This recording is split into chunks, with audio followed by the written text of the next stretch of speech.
Oke teman-teman ya, kita lanjutkan ya. Video pertama tadi tentang definisinya limit, sampai kalian dapatkan tentang limit fx, x mendekati a sama dengan x atau L, maka teman-teman harus bisa mendapatkan namanya epsilon dan delta ya. Oke, sekarang kita ginikan ya, buktikan bahwa limit itu jika x min 6, x mendekati 4 adalah nilainya adalah 6. Oke teman-teman, kalau teman-teman belajar limit ya, cara mengerjakan limit itu yang pertama dengan cara substitusi ya. Kalau substitusi nggak bisa, maka dengan cara difaktorkan. Kalau difaktorkan nggak bisa, dengan cara diakarkan ya sekawan ya kan. Nah, kalau teman-teman seperti ini, pasti kan akan bisa karena sepertinya limit limit x mendekati 4. Jadi kita ambil nilai dekat dengan angka 4, ketika x min 6 pasti nilai akan mendekati ke angka 6. Kalau kita hapus, sudah jelas 3 kali lipat 12, 12 min 6 sama dengan 6. Sudah, Bu. Tapi teman-teman ngomongnya nggak boleh sama dengan 6 ya. Mendekati ke angka 6. Karena kita ambilnya yaitu suatu X yang mendekati angka 4. Jadi limit itu hanya pendekatan. Pendekatan sama nilai yang tak terhingga. Mendekati ke 4, tapi nggak pas 4. Jadi dekat tok dekat dengan angka 4. Jadi nilainya juga mendekati angka ke 6. Apakah nilai limit ini benar? Apakah nilai ini benar? Maka artinya kita harus bisa menemukan nilai epsilon dan deltanya. Yang nggak tadi ya, nilai epsilon sama deltanya. Jadi, kita andaikan ada suatu epsilon bilangan positif sembarang, maka kita akan mendapatkan suatu delta lebih dari 0. Sedemikian hingga, jadi teman-teman ingat ya, yang tadi ya, ini kan limit fx ya, ini L-nya, x mendekati A, ya kan, sebelumnya. Nah ini ya, lihat lagi, otomatis sedemikian hingga kita akan melihat bahwasanya x nilai mutlak x mendekati A, berarti nilai mutlak x mendekati 4, x min 4 kurang dari delta, menyebabkan nilai fx-nya dengan L-nya akan kurang dari epsilon, ya kan? Jadi kita harus bisa menemukan siapa epsilon, siapa delta, teman-teman, untuk mengasumsikan bahwa nilai ini memang benar mendekati ke angka 6. Kalau teman-teman tidak bisa menunjukkan siapa epsilonnya, siapa deltanya, teman-teman tidak bisa mengatakan bahwa oh iya benar memang nilainya mendekati 6. Jadi teman-teman harus bisa menunjukkan siapa epsilon, siapa delta. Oke, kita lanjut ya. Jadi ini tadi kita berangkat dari definisi tadi ya. Jadi ketika ada nilai mutlak x min, jadi dari batasnya ya, x min 4 kurang dari delta, hingga nilai fx-nya min 6, yang mutlak fx min 6, fx-nya kan ya, dikurangi L-nya 6, kurang dari epsilon. Oke, kalau kita menunjukkan siapa epsilon, siapa deltanya, kita pandang yang sebelah kanan ya. Nih, kita lihat bahwasanya 3x min 6 dikurangi 6 kurang dari epsilon. Nah, bentuk ini kan bisa kita sederhanakan ya, 3x min 12. Bentuk 3x min 12 sama ini kan sama punya faktor 3 ya, 3 kita faktorkan.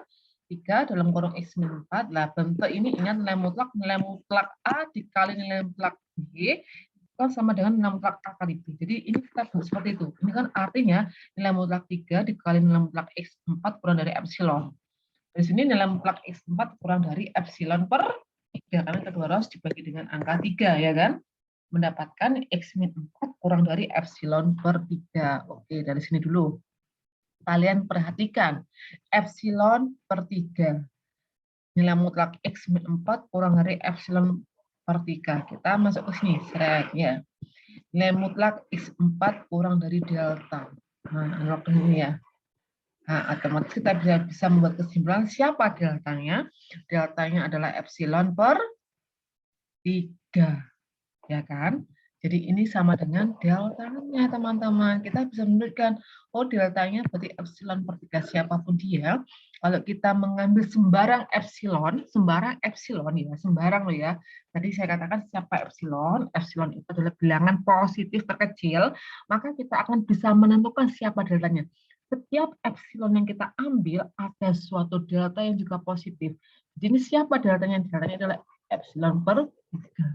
Jadi terbuktilah bahwa memang limit x mendekati 4 dari 3x per 6 ini adalah mendekati nilai 6. Jadi, teman-teman ya. Oke, bisa dipahami. Nanti kalau tidak paham, belum paham juga bisa diulang lagi videonya sehingga nanti bisa lebih memahami. Kalau ini merupakan sifat-sifat limit teman-teman ya, mungkin teman-teman sudah dapatkan waktu sekolah. Jadi kalau ada limit X mendekati T dari satu konstanta, nilainya konstanta itu sendiri. Kalau limit X dari X mendekati T, maka nilainya adalah mendekati T itu sendiri. Dan seterusnya ya. Bisa teman-teman lihat sendiri nanti dan dibaca. Oke? Oke, sekarang ini ada contoh soalnya ya. Jadi cara mengerjakan limit itu, langkah pertama itu memang kan kita substitusi, tinggal kita substitusikan. Kalau tidak bisa disubstitusikan, berarti nanti kita faktorkan. Kalau faktor masih tidak bisa, langkahnya adalah dengan mengalihkan akar sekawan. Kalau akar sekawan nggak bisa, maka nanti ada teorinya lagi. Pakai namanya turunan, pakai namanya teorinya Hospital. Jadi cara mengerjakan limit tidak sulit ya teman-teman ya, mudah kok ya.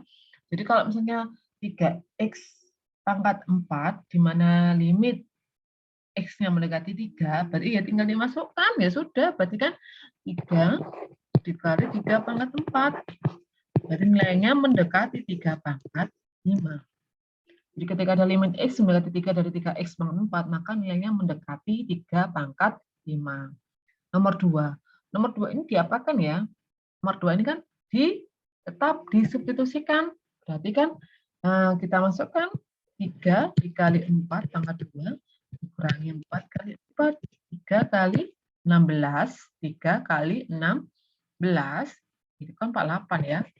8 dikurangi 4 kali 4, 16. Oh, sorry. 4 kali 4, 16 ya. Oke. Berarti hasilnya adalah berapa teman-teman? Oke, benar 32. Jadi mendekati 32. Enggak belum 32 teman-teman ya, tapi mendekati 32. Sekarang yang ketiga. Ketika nomor 3 ini kita substitusikan, 2 kuadrat ditambah 3 kali 2 dikurangi 10 itu hasilnya 0. Kemudian 2 kuadrat, 4 tambah 2, 6 kurangi 6, 0 juga lah. Ketika bentuknya 0/0, maka cara substitusi ini tidak boleh. Maka dengan cara yang selanjutnya diapakan? Karena bentuk yang ini kan difaktorkan. Jadi difaktorkan dulu. Limit X mendekati 2, kita faktorkan teman-teman. Nah, seperti ini ya, karena bentuk kuadrat kita faktorkan. Berarti ini kan B. Nah, kalau dikalikan nilainya min 10, kalau dijumlah 3, berarti berapa? Faktornya 10 kali 5 kali 2 ya teman-teman ya. Berarti kan plus 2 min 2 dikurangi 5 kan balik ya, ini harusnya min. Ini yang plus, karena min 2 ditambah 5 kan 3. Min 2 kali 5, 10 ya kan. Ini berarti B min 2, B plus 3. Kita sederhanakan. Kalau limit ya, dengan substitusi gagal, ini kan gagal. Kita faktorkan. Setelah kita faktorkan, sederhanakan, baru kita substitusikan lagi. Karena seperti itu memang. Nah, kita substitusikan, berarti kan 2 tambah 5, 7 per 5. Jadi nilainya mendekati 7 per 5. Limit B mendekati 2 dari B kuadrat plus 3B min 10 per B kuadrat plus B min 6, itu nilainya akan mendekati ke 7 per 5. Nilainya akan dekat dengan 7 per 5. Jadi cara yang pertama disubstitusi. Kalau gagal, difaktorkan. Kalau gagal lagi, kita kalikan dengan akar sekawan. Seperti itu ya. Saya contohkan kalau dengan akar sekawan. Jadi misalnya ya, oke, limit X mendekati apa ya enaknya ya? Misalnya X min 2 akar X min 2. Coba ini.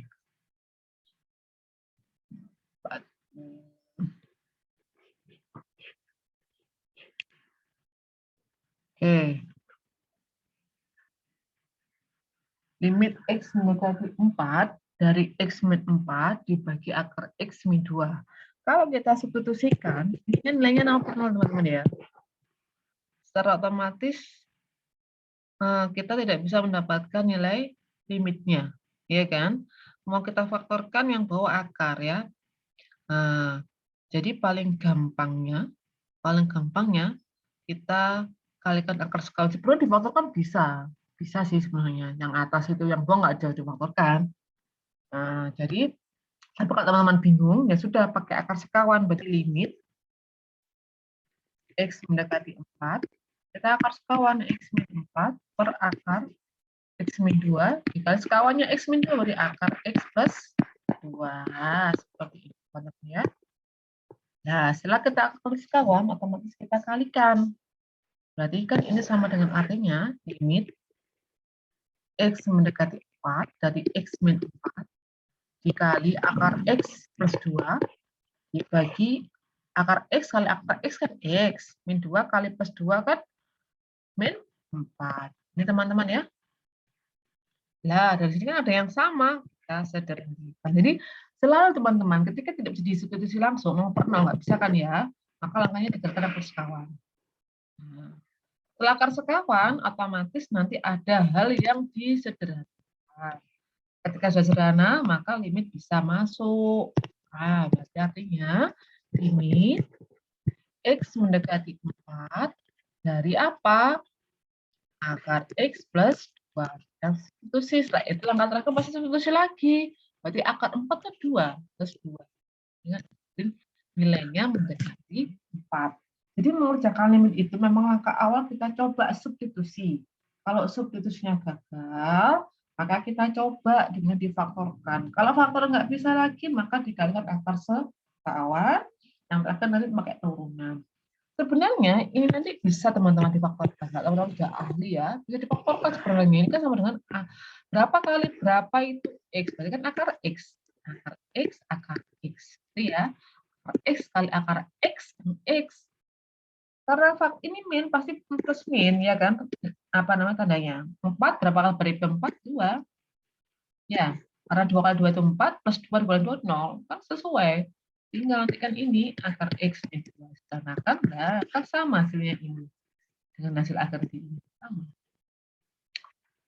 Ya, tapi kalau teman-teman bingung memfaktorkan, kalau ada akar, langkahnya dikalikan dengan akar sekawan. Ya, teman-teman ya, jadi itu tentang limit dari awal dari definisinya limit, kemudian cara pembuktian limit, kalian harus bisa menukar epsilon sama deltanya, kemudian cara pengerjaan yang limit, jadi ada sifat-sifat limit, itu bisa kalian pelajari, bisa banyak latihan soal, tidak hanya di buku Joko Musono, bisa buku apapun, kalian latihan soal nanti ya, jadi belajar lagi tentang limit, cara pengerjaan limit. Oke teman-teman? Nanti selanjutnya video ketiga tentang kekontinuan. Kekontinuan ini hubungannya juga dengan limit. Oke ya. Oke teman-teman, terima kasih atas perhatiannya di video ini. Kalau kurang paham nanti bisa kalian tanyakan ketika sesi Zoom diskusi kita ya. Oke, saya akhiri. Wassalamualaikum warahmatullahi wabarakatuh.